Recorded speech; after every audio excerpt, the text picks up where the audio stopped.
Boy, well, one question people ask me a lot is that really true? Did that really happen to you? About my fiction. It's kind of, it's always surprising and it's kind of awkward and embarrassing because you hope they don't think that all of these things are really true and, you know, these heartfelt confessions.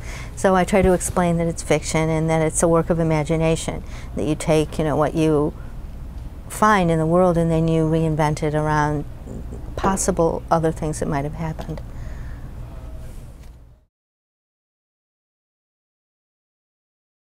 Oh, my favorite quiet place. Well, when it's quiet, the dog park. Sometimes it's not that quiet, but I like to go there.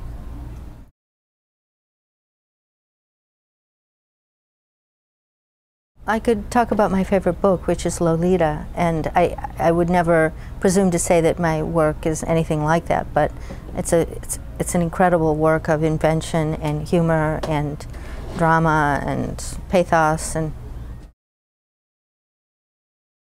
well, I only write in one place. I write in my office. I'm very habit-bound, and so every morning I go in there and I try to write.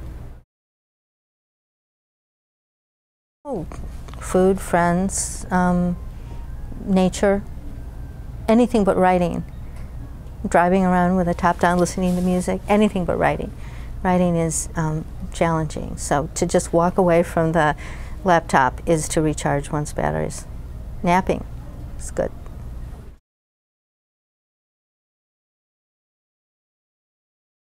Well, so much, so much. Sometimes I make lists of all the things I'd like to write about.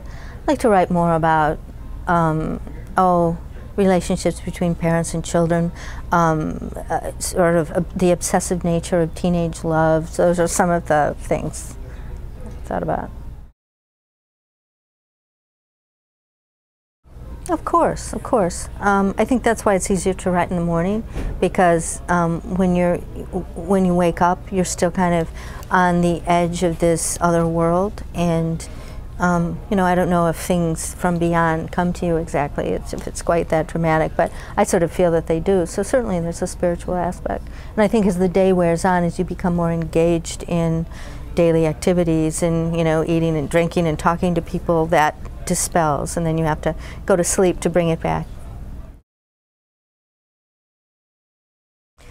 I tend to have a generous definition of that. I remember once I used to be an art critic, and being in a group of people who were talking about what is an artist and was Norman Rockwell an artist, and I just thought that was ridiculous. I think anybody who paints or makes sculpture is an artist, and likewise I think anybody who writes is a writer.